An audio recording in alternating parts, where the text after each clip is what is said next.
하나님 말씀은 신약 성경 마가복음 14장 1절에서 11절까지의 말씀입니다. 신약 성경 마가복음 14장 1절로 11절까지 말씀인데, 불편하지 않은 분들은 자리에 일어나서 오늘은 3절에서 9절까지 봉독하도록 하겠습니다.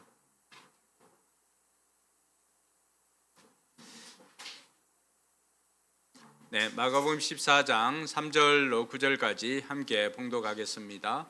예수께서 베다니에서 나병 환자였던 시몬의 집에 머무실 때에 음식을 잡수시고 계시는데, 한 여자가 매우 값진 순수한 나대 향유 한 옥합을 가지고 와서 그 옥합을 깨뜨리고 향유를 예수의 머리에 부었다. 그런데 몇몇 사람이 화를 내면서 자기들끼리 말하였다. 어찌하여 향유를 이렇게 허비하는가? 이 향유는 300데나리온 이상에 팔아서 그 돈을 가난한 사람들에게 줄 수 있었겠다. 그리고는 그 여자를 나무랐다. 그러나 예수께서 말씀하셨다. 가만두어라. 왜 그를 괴롭히느냐? 그는 내게 아름다운 일을 했다. 가난한 사람들은 늘 너희와 함께 있으니 언제든지 너희가 하려고만 하면 그들을 도울 수 있다. 그러나 나는 언제나 너희와 함께 있는 것이 아니다. 이 여자는 자기가 할 수 있는 일을 하였다. 곧 내 몸에 향유를 부어서 내 장례를 위하여 할 일을 미리 한 셈이다. 내가 진정으로 너희에게 말한다. 온 세상 어디든지 복음이 전파되는 곳마다 이 여자가 한 일도 전해져서 사람들이 이 여자를 기억하게 될 것이다. 아멘. 지난 전도 세미나를 우리 이 목사님하고 같이 온라인으로 김영주 목사님 하는 전도 세미나를 우리가 들은 적이 있습니다.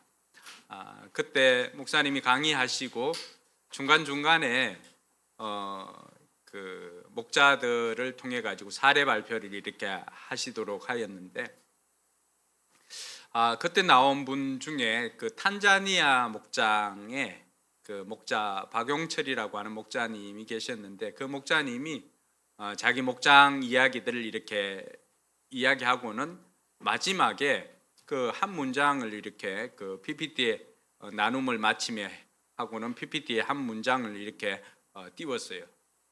근데 그 문장이 오늘 설교의 전부입니다. 그 문장은 이렇게 되어 있습니다. 낭비가 사랑을 만나면 헌신이 되고, 헌신이 사랑을 잃으면 낭비가 된다. 멋지죠? 낭비가 사랑을 만나면 헌신이 되고, 헌신이 사랑을 잃으면 낭비가 된다. 그러니까 이 한 문장이 오늘 설교 전체를 그냥 이렇게 잘 표현할 수가 있을까 싶을 정도로 이 문장을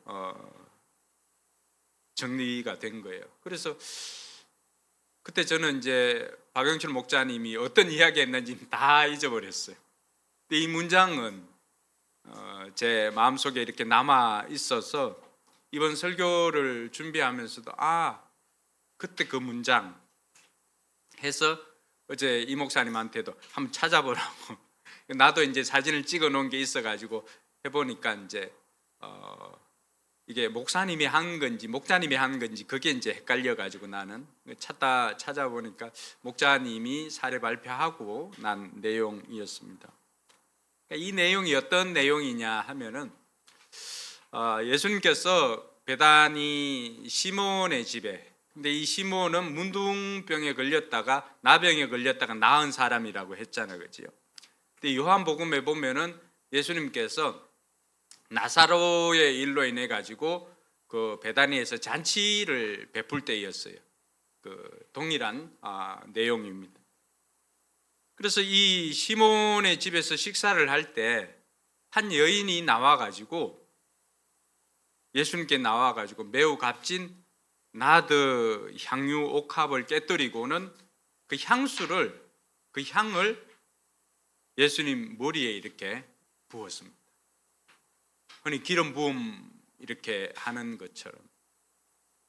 그래서 저는 오늘 설교하다가 좀 전에 갈까 말까 했던 거는 제 방에 이 치칙 하는 그 향 나는 게 있는데 그거 한번 이렇게 깨뜨려 볼까, 이게 한번 다 부어 볼까 하는 그 마음으로 이렇게 갈까 말까 했던 한 3초 동안 고민을 했었는데, 근데 마가는 이 여자의 이름은 기록하고 있지는 않습니다.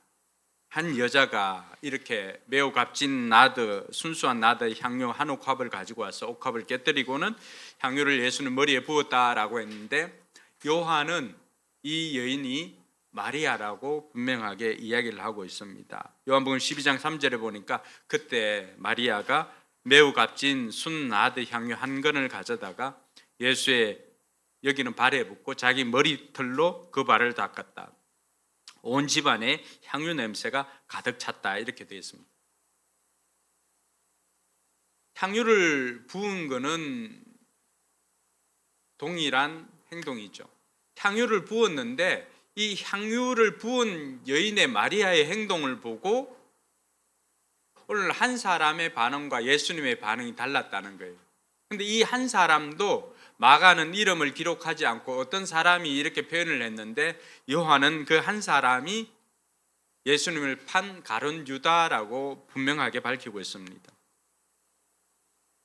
그래서 이 마리아의 행동을 보고 왜 유다의 판단이 다르고 예수님의 판단이 다를까, 이걸 통하여서 저와 여러분들이 배워야 할 것이 있다라고 하는 것입니다.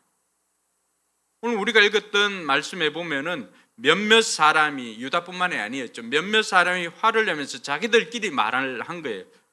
야, 어찌하여 향유를 이렇게 낭비하나, 허비하는가. 이 향유가 300데나리온 이상에 팔아서 그 돈을 가난한 사람들에게 줄 수 있었겠다 하고는 그 여자를 오히려 어떻게 했어요? 나무랐어요.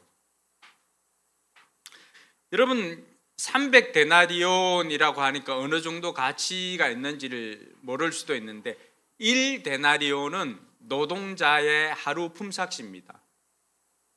그럼 최소한 300데나리온 같으면 1년치 연봉이라고 생각해도 틀리지는 않습니다. 저도 이 향수를 꽤 좋아합니다. 그래서 늘 뿌리고 다니고 고민도 하고 이렇게 하는데요. 여러분, 시중에 외국에 나갈 때 면세점 가도 1년치 연봉으로 살 수 있는 향수는 거기에 갖다 놓지는 않습니다. 그러니까 요즘 같으면은 일단 하루 일당을 10만 원으로 계산해 봅시다. 10만 원으로 계산해 보면은 300데나리온 정도 되니까 어느 정도 되죠? 얼마죠? 다비수 배운 사람. 예. 10만 원이야. 하루 일하면 10만 원을 받아요. 300일 일하면 얼마를 받을까요?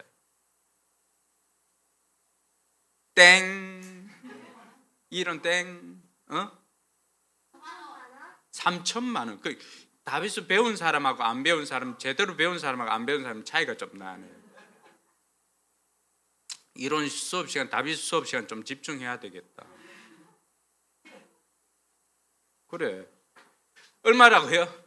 3천만이나 되는, 이게 언제적 이야기예요? 2000년 전이잖아요. 또 오늘날로 환산해도 어마어마한 거죠. 그러니까 1년치 연봉에 해당할 정도로의 귀한 향유를 가지고 와가지고 예수님 발에 이렇게 부었던 거죠. 마가는 이름을 밝히지 않았지만 요한은 지금 가룟 유다가 어떤 의도로 이런 말을 하는 것까지도 설명해 줍니다. 요한복음 12장 4절에서 6절에 보니까요, 이렇게 되어 있습니다. 예수의 제자 가운데, 같이 읽어볼까요? 예수의 제자 가운데 하나이며 장차 예수를 넘겨줄 가룟 유다가 말하였다.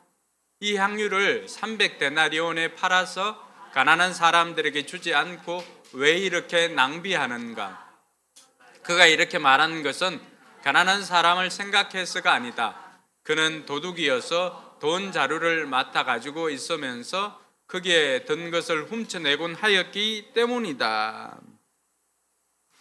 그러면 가룟 유다가 왜 이렇게 이야기한 것까지도 요한은 설명을 해주고 있습니다.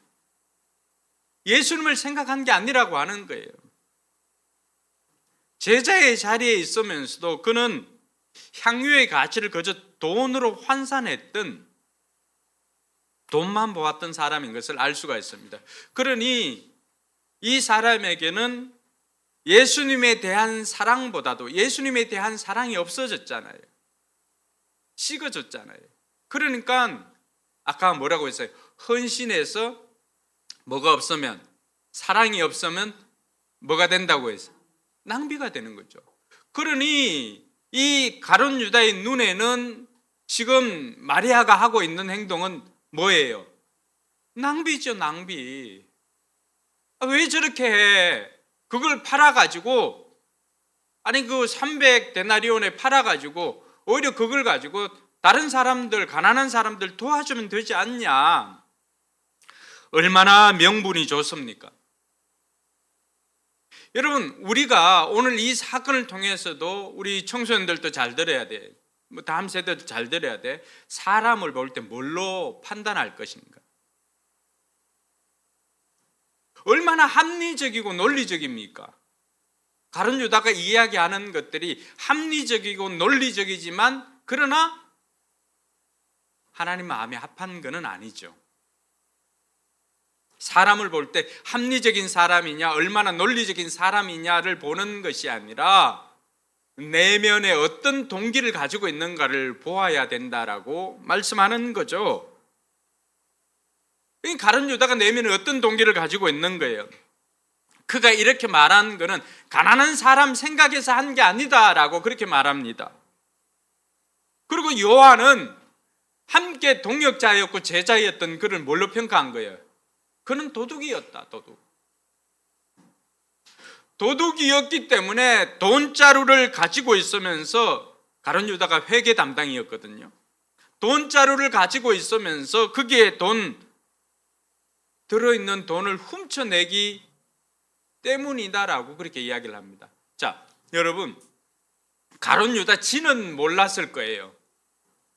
자기가 이렇게 그 재정부에서 돈을 조금씩 떼내가지고 쓰고 했던 거를 자기만 안다고 생각하고 다른 사람은 모를 거라고 생각했던 거죠. 근데 요한은 어떻게 이야기합니까? 그는 도둑이었다. 그러니까 한두 번 한 거를 한 번 이렇게 보면 도둑이었다라고 말할 수 있을까요?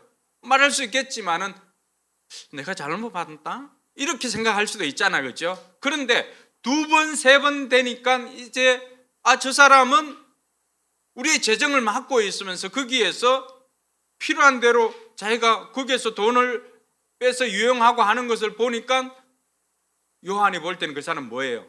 제자가 아니라 도둑이었던 거죠. 한두 번이 아니었던 거죠.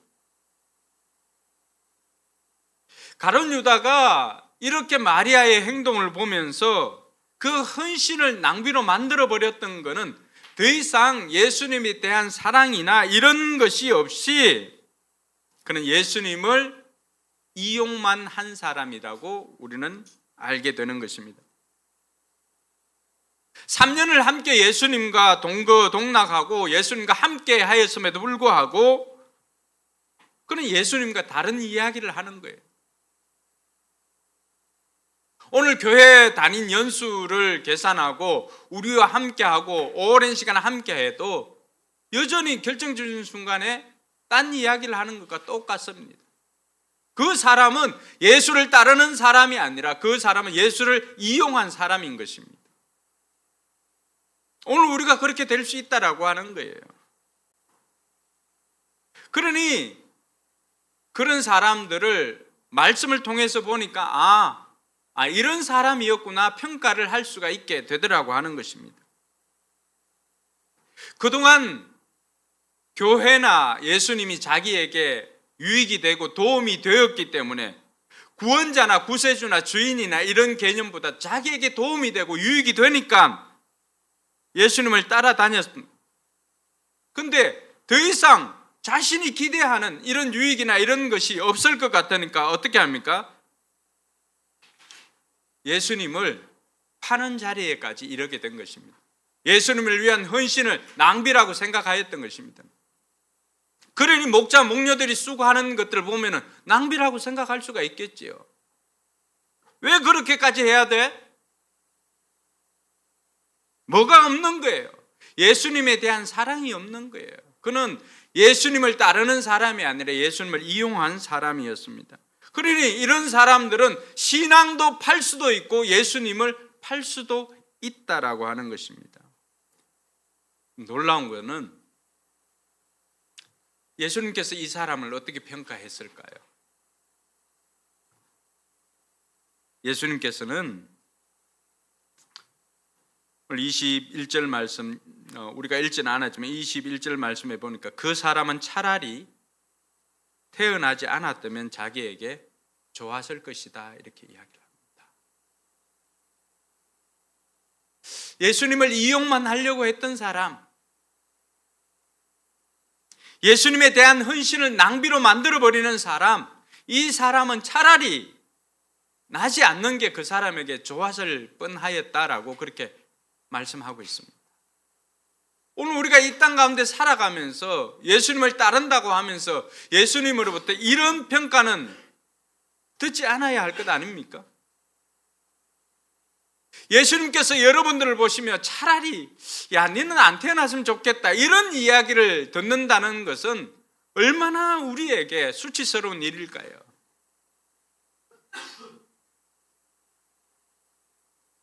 그러니 오늘 많은 사람들의 헌신이 그저 여러분들 눈에 낭비로 보인다면 우리 역시도 이런 사람과 다르지 않음을 우리가 기억해야 할 것입니다. 그러니 이 사람은 오히려 헌신하는 그 사람을 나무라하고 있는 거예요. 왜 그렇게까지 해? 편하게 신앙생활을 안 하고? 그래서 예수님은 어떻게 반응하였을까요? 예수님께서는 오늘 6절에서 보면은 예수님께서 말씀하십니다. 가만두어라. 왜 그를 괴롭히느냐? 그는 내게 아름다운 일을 했다. 여러분, 가룟 유다는 왜 그렇게 낭비하느냐라고 했지만 동일한 행동을 보고 예수님께서는 가만두어라. 그는 나에게 아름다운 일을 했다라고 하면서 상반된 평가를 했습니다. 왜 이런 반응을 하였을까요?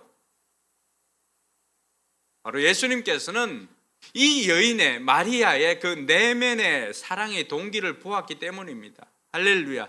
그래서 사람들은 외모를 평가하고 합리적이고 논리적인 사람을 택하지만 하나님께서는 뭘 보신다고 했어요? 사람의 중심을 보시는 것입니다. 내면을 보시는 것입니다. 할렐루야. 오늘 예수님께서는 가룟 유다의 그런 행동을 보고 또 마리아의 이 행동을 보면서 예수님께서는 적극적으로 나서서 먼저 해주시는 것은 비난으로부터 헌신한 사람을 보호해 주십니다. 할렐루야. 세상은 가성비나 효율로 이야기를 하지만 예수님께서는 예수님을 위한 헌신을 비난하고 꾸짖는 저들에게서 이 사람을 보호해 주신 것입니다. 그것은 예수님께서 이러한 헌신을 기쁘게 보신다는 것입니다. 우리가 하나님 나라를 위해서, 교회를 위해서, 예수님을 위해서 헌신할 때 세상 사람들이 가성비나 효율이나 믿음 없는 사람들이 그것을 가지고 책망하고 나무랄 때 예수님은 적극적으로 나서서 헌신하는 사람을 보호해 주심을 믿으시기 바랍니다. 뿐만 아니라 예수님께서는 그 행위를 지나치게 생각되어지는 그 헌신의 행위를 예수님께서는 아름다운 일이라고 평가해 주십니다. 그 이유는 이 사람의 그 행위가 나오기까지 그 내면의 동기를 보셨기 때문입니다.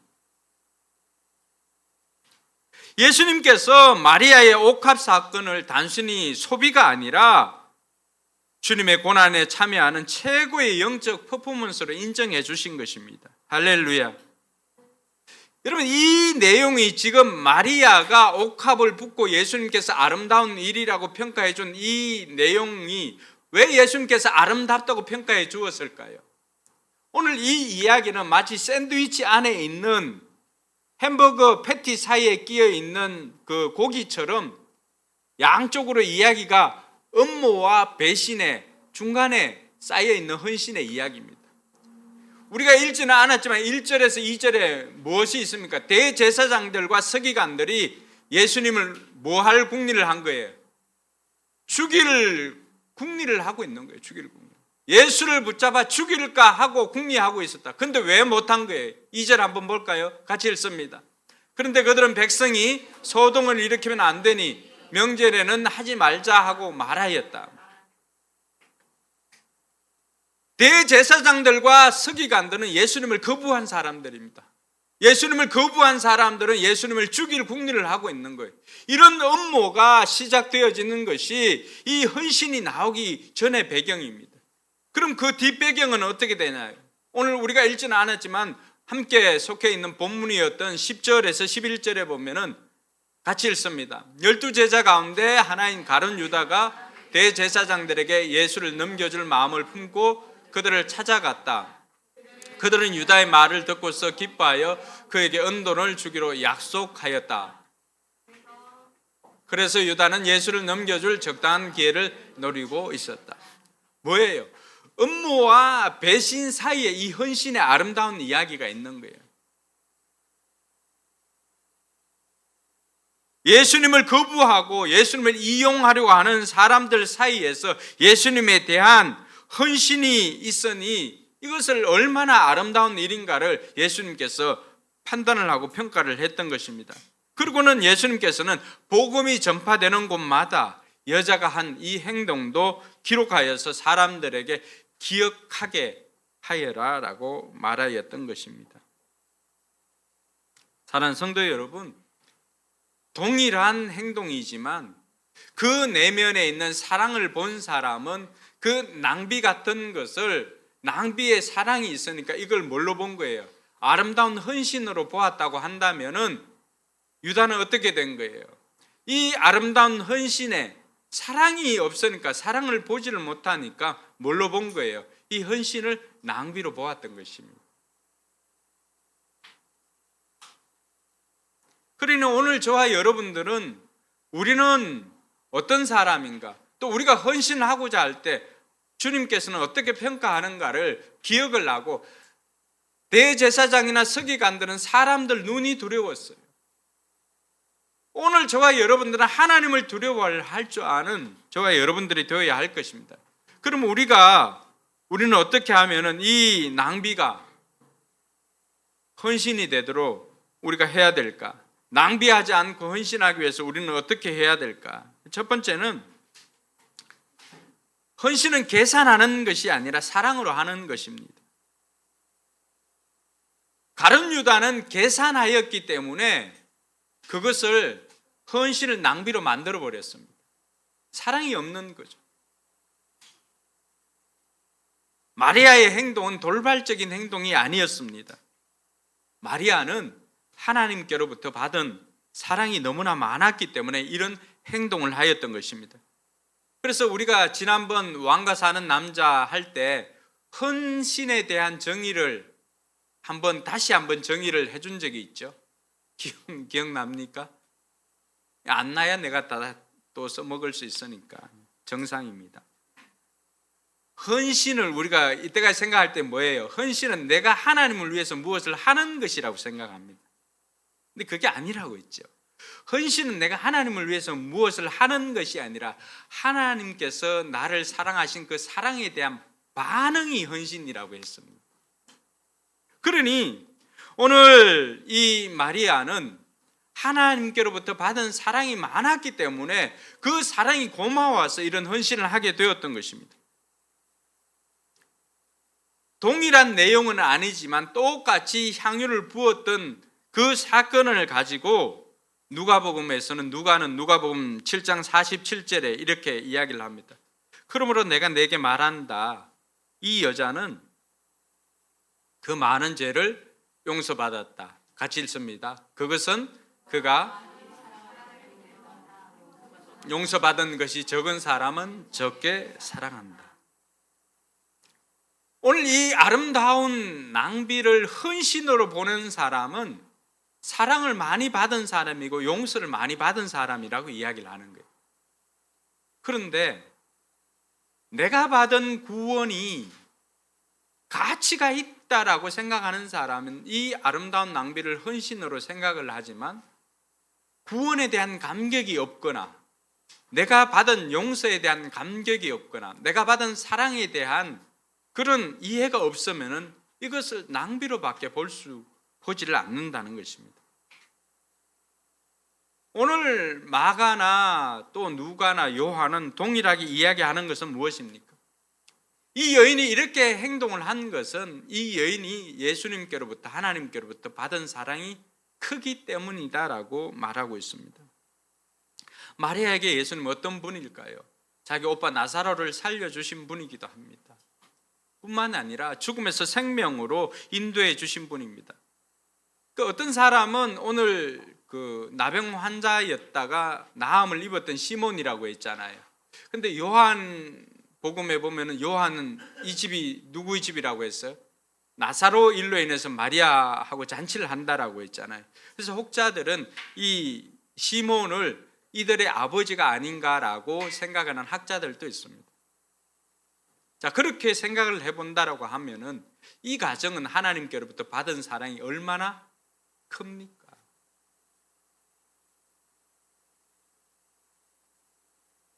우리가 하나님 앞에 헌신하는 것이 아니라 우리가 하나님 앞에 헌신하는 것은 내가 하나님을 위해서 뭘 해야 되겠다 이게 아니라고 하는 거죠.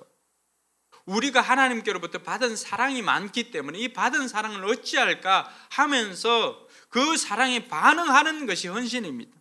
그래서 요한일서 4장 19절에 보면 이렇게 말합니다. 우리가 사랑하는 것은 하나님이 우리를 먼저 사랑하셨기 때문이다라고 말하는 것입니다.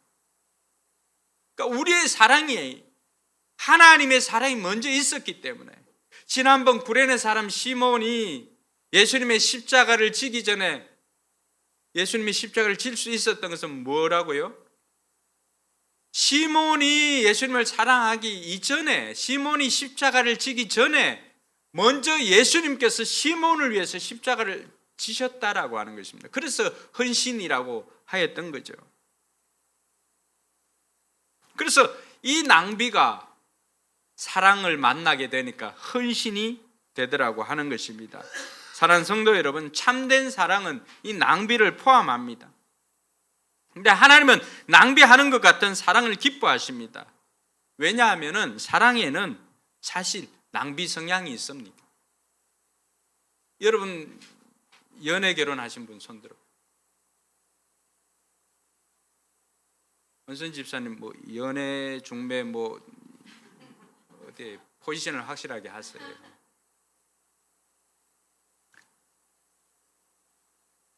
여러분 연애해 본 사람 다 압니다.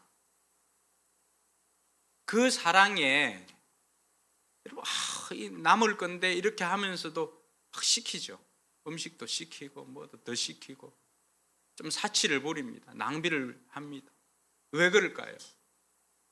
자기가 사랑하는 그 사랑의 크기가 얼마인가를 보여주기 위함입니다. 그러니 뭐 말도 안 되는 하늘에 있는 별이라도 따줄게 뭐 이런 이야기를 하잖아요. 그런 멘트는 안 했죠.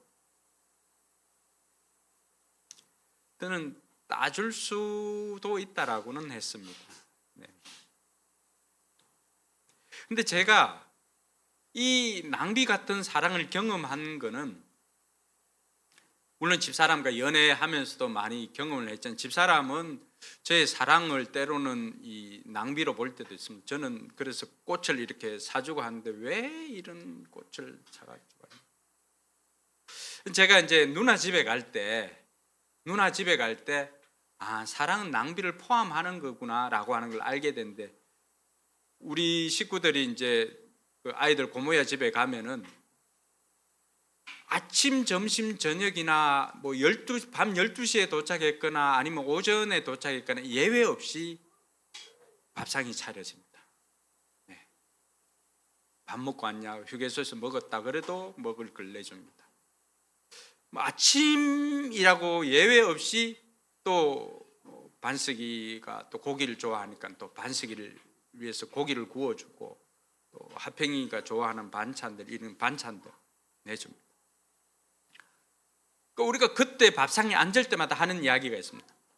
더 안 줘도, 더 안 가지고 와도 된다고, 이것만 해도 충분하다고 해도 또 누나는 가서 제가 또 간에 좋다고 하니까 한여름 밤에 온 그 달성군을 휘비고 돌아다니면서 건졌던 고디, 아세요? 고디? 고디 그 표준어가 뭐예요? 네? 우렁생이? 다슬기? 네. 그거를 한밤중에 이 라이트를 켜고 이렇게 해가지고 잡아가지고 왔던 그 냉동실에 얼려놨던 거를, 그걸 굳이 끄집어내가지고 녹여가지고 저한테는 또 그걸 차려줍니다. 우리가 다 못 먹어요. 남으면 어떻게 돼요? 버리잖아요. 그럼에도 불구하고 차립니다. 거기서 우리는 이 사람이 우리를 얼마나 사랑하는지를 알게 됩니다. 남녀 간에도 마찬가지입니다. 하나가 있어요. 그럼에도 불구하고 더 사주고 싶고, 더 사주고 싶고, 이것이 바로 사랑입니다. 주님께서는 그걸 아셨던 거죠. 뜨거운 사랑에는 이런 낭비가 포함되어져 있다라고 하는 것을 압니다. 근데 여러분들 지금은 남편이나 아내가 이렇게 넉넉하게 사주지는 않잖아요. 실용적으로 바뀐 거는 사랑의 온도가 식었다고 생각하시면 됩니다. 뭐 크게 뭐 해석할 것 없고, 지금부터는 의리로 그냥 언약으로 이렇게 살아가고자 다짐하면 돼요. 옛날처럼 왜 더 안 사주고 낭비하지 않느냐? 사랑의 온도가 조금 식었다고 생각하고 거기에 의리가 조금 들어가 있다고 생각하시면 됩니다. 근데 분명한 것은 뜨거운 사랑에는 이런 낭비가 포함되어져 있다고 하는 것입니다. 그래서 저와 여러분들이 하나님에 대한 헌신은 계산하는 것이 아니라 사랑으로 하는 것임을 기억할 수 있기를 바랍니다. 두 번째는 이런 헌신할 기회를 놓치지 말아야 합니다. 오늘 예수님께서 이 여인의 행동을 칭찬하신 이유는 뭡니까? 가룟 유다가 이야기했던, 그걸 팔아서 300데나리온이나 되는 그 돈으로 가난한 사람들 주면 되지 않느냐라고 이야기를 합니다. 근데 예수님께서는 뭐라고 말씀하셨습니까? 가난한 사람들은 늘 너희와 함께 있지만, 그래서 언제든지 너희가 하려고만 하면 그들을 도울 수 있다라고 하는 거예요. 그러나 나는 언제나 너희와 함께 있는 것이 아니다라고 이야기를 합니다. 우리가 이웃을 위해서 가난한 사람들을 돕고자 한다면 그들은 언제든지 우리 주변에 늘 있다라고 하는 것입니다. 그러나 하나님을 위한 헌신의 기회는 정해져 있다라고 하는 거예요. 예수님께서 이런 말씀을 하신 것은 가난한 사람을 무시해서 한 것이 아닙니다. 예수님께서는 지금 이 순간 주님께 드려야 할 우선순위를 말씀하신 것입니다. 근데 늘 8절에 보니까 마리아는, 예수님께서 어떻게 합니까? 마리아는 늘 자기가 할 수 있는 일을 하는 것이다 라고 이야기를 합니다. 예수님께서 마르다와 마리아의 집에 갔을 때 마르다는 언제나 분주를 했죠. 왜? 예수님께 뭘 하나라도 더 먹이려고. 이게 마르다가 잘못된 게 아니지요. 뭐예요? 예수님을 향한 마르다의 사랑입니다. 근데 마리아는 어떻게 표현을 했나요? 마리아는 이렇게 분주한 가운데서도 마리아는 예수님 발 아래 앉아가지고 예수님이 하신 말씀을 들었습니다. 마르다가 예수님 보고, 예수님, 이제 좀 친해졌지요. 예수님, 쟤 좀 나한테 와서 좀 도우라고 얘기 좀 해주세요 라고 하니까 예수님께서 마리아에게 정색을 하고 그렇게 이야기합니다. 아니, 쟤는 여러 가지 일이 아니라 자기가 좋아하는 것, 해야 할 일을 한다라고 이야기를 합니다. 마리아는 언제나 예수님께서 기뻐하시는 일, 이런 것들을 생각하고 또 자기가 할 수 있는 일을 하였던 것입니다. 여러분, 헌신은 언제나 주어진 기회에 자기가 할 수 있는 것을 최선을 다해서 하는 것이 헌신입니다. 오늘 마리아가 했던 것도 바로 그것입니다. 사람들이 생각할 때는 지나치다고 생각할 수 있는 그런 헌신이었어요. 근데 여러분, 언제 여러분들이 그런 헌신을 하나님께 해보았습니까? 주님께서는 그런 헌신할 기회를 마리아가 잡았음을 이야기를 합니다. 저가 하는 일, 늘 자기가 할 수 있는 일을 했다라고 하는 것입니다. 왜? 예수님이 함께 할 수 있는 시간이 많지 않았다는 것을 마리아는 알았던 것이죠. 여러분, 동일하게 제자들도 있고 마리아도 있고 했는데 왜 마리아는 그 일을 알고 준비를 했을까요? 말씀을 제대로 들었기 때문입니다. 예수님께서 한두 번 말씀하신 게 아니거든요. 제자들에게도 자신의 죽음에 대해서 이야기하고 부활에 대해서 이야기했지만 그 어느 누구도 예수님에 대한 죽음을 준비하는 사람은 단 한 사람도 없었습니다. 그렇지만 예수님 발 아래서 늘 말씀 듣기를 사모했던 이 마리아는 그것을 기억하고 있다가 이제 때가 되었음을 알았던 거죠. 그리고는 자신의 집에 왔던 예수님에 대해서 향유 옥합을 깨뜨리고 머리를 풀어서 그걸 닦아줍니다. 늘 섬길 수 있는 것이 아닙니다. 섬길 수 있을 때가 있습니다. 가급적이면 젊을 때 섬길 수 있기를 주님의 이름으로 축원합니다. 다 필요 없을 때가 아니라, 물론 나이 들어서도 헌신하는 것 하나님 기뻐하십니다. 그렇지만 여러분은 가장 소중한 젊음의 그 때를 뚝 잘라가지고 하나님 앞에 헌신하는 것, 그것보다 귀한 것이 어디 있을까요? 사람들은 그걸 낭비라고 생각할 수도 있습니다. 그러나 경험해 본 사람은, 사랑을 경험해 본 사람은 그것은 낭비가 아니라 사랑이요 헌신이었다라고 하는 것입니다. 사랑하는 성도 여러분, 하나님께서 오늘 저와 여러분들에게 이 마리아를 통해서 우리로 하여금 헌신할 기회를 놓치지 말라라고 이야기를 합니다. 그리고 그 헌신이라고 하는 것은 사람들이 생각할 때 지나치다라고 생각할 수 있을 정도의 그런 헌신을 하나님께서는 기뻐하신다라고 이야기를 합니다. 그리고 하나님께서는 마지막으로 이런 하나님을 위한, 예수님을 위한 헌신을 결코 낭비시키시는 분이 아니라고 하시는 것입니다. 사람들이 생각할 때는 꼭 그렇게 할 필요가 있냐, 너무 지나친 것 아니냐라고 하지만은 9절에 보니까 예수님께서는 복음이 전파되는 곳마다 이 여자가 한 일도 전해져서 사람들이 이 여자를 기억하게 될 것이다 라고 말씀해 주십니다. 하나님은 주를 위한 우리의 낭비 같은 헌신을 낭비하지 않으시는 분입니다. 지나치게 우리가 하였던 그것을 오히려 하나님께서는 기쁘게 하시고 이게 아름다운 일이다 라고 하면서 그거 기록해서 사람들에게 알리게 해라고 말하고 있습니다. 그러니 2000년이 지났지만 오늘 저와 여러분들이 그날 그 시간에 있었던 마리아의 헌신에 대해서 우리는 알게 되고, 아, 마리아 정말 대단한 사람이었구나 라고 하는 걸 알게 됩니다. 마리아는 정말 하나님에 대해서, 예수님에 대해 사랑을 많이 받고 그 사랑을 표현할 줄 알았구나 우리가 생각합니다. 그러면서 우리의 마음속에 나도 마리아처럼 지나치게 하나님 앞에 헌신을 해보아야 되겠다 결단을 할 수가 있는 것입니다. 이것이 예수님께서 우리의 헌신을 낭비하지 않는 이유인 것입니다. 주님을 뜨겁게 사랑하기 때문에 남들이 볼 때는 지나치다 싶은 그것도 하나님께서는 아름답게 봐주셨던 것입니다.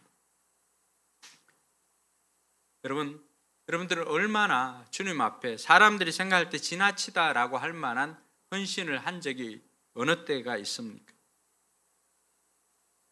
오늘 주님께서는 그런 헌신을 기뻐하신다고 하십니다. 그리고 우리에게 그렇게 한번 해보라고 요청하는 것 같습니다. 그리고 하나님은 그러한 헌신을 기억하시고 이 여인이 행한 일들 2000년이 지나도 우리가 기억하는 것처럼 오늘 저와 여러분들이 하나님 나라를 위해서 헌신할 때 하나님은 그것을 하나님 나라의 생명책에 하나도 빠뜨리지 않고 하고 기록해 두고 계신다는 것을 우리는 알아야 할 것입니다. 하는 성도 여러분, 주님을 위해서 지나치게 헌신하는 삶을 한번 살아봅시다. 오늘의 결단 한번 적어보시기 바랍니다.